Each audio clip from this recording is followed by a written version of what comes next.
Action, un programme de la télévision des Nations Unies.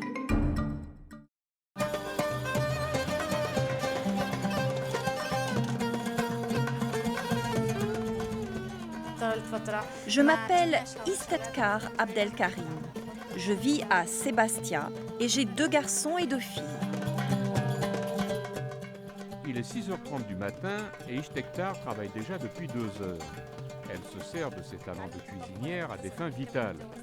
D'autres femmes comme elle en font autant et ceci touche la vie de dizaines de milliers de personnes. Istektar vit au centre de la Cisjordanie, un territoire palestinien occupé et ravagé par la guerre. Les blocus continus à la frontière ont paralysé l'économie et rendu la nourriture trop chère pour la plupart des gens. La contribution des femmes aux revenus familiaux est devenue vitale, bien qu'elle demeure encore trop rare. C'est vraiment dur de gagner de l'argent tous les jours quand on n'a pas de salaire mensuel fixe. La Palestine affiche l'un des taux les plus bas au monde en termes d'emploi à plein temps chez les femmes.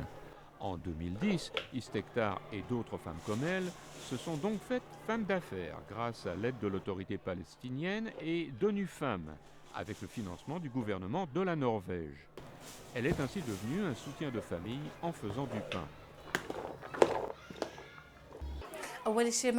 Ça m'a d'abord aidé mentalement et puis aussi financièrement puisque je n'avais jamais gagné d'argent auparavant et que nous dépendions entièrement des revenus de mon mari. Les repas scolaires préparés par des femmes locales comme Istektar alimentent maintenant le nombre incroyable de 70 000 écoliers en Cisjordanie. Mais il ne s'agit pas seulement de chiffres.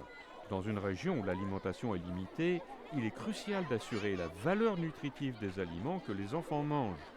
Depuis le début du projet, le taux d'anémie, une maladie qui empêche les enfants d'apprendre, est tombé d'un enfant sur 4 à un nombre extrêmement réduit. On veut s'assurer que leur alimentation est à un niveau qui leur permettra d'obtenir d'excellents résultats scolaires. Alia El Yassir est la directrice d'ONU Femmes dans le territoire palestinien occupé. ONU Femmes soutient l'emploi des femmes de la campagne afin qu'elles s'occupent des cantines scolaires. Les résultats sont visibles chez les individus aussi bien dans les familles que dans les communautés. La première priorité de ces femmes et de ces communautés, c'est d'avoir une source de revenus sur laquelle elles peuvent compter. Ce sentiment est partagé par ce groupe dans l'un des 17 centres pour femmes de Saveya qui bénéficient du soutien d'ONU Femmes. Elle prépare ici les repas quotidiens de 1500 écoliers. Avec l'argent qu'elle gagne à la cantine scolaire, Istektar a pu ouvrir une petite boutique qui est tenue par son mari. Elle peut aussi envoyer ses enfants au lycée.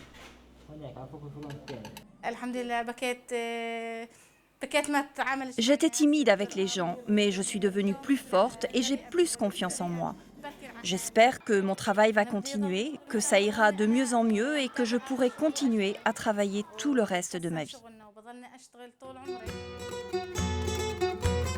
La nouvelle indépendance économique offre à Istektar et à 200 autres Palestiniennes, ainsi qu'aux milliers de personnes qui dépendent d'elle, une lueur d'espoir pour l'avenir de ce territoire en difficulté.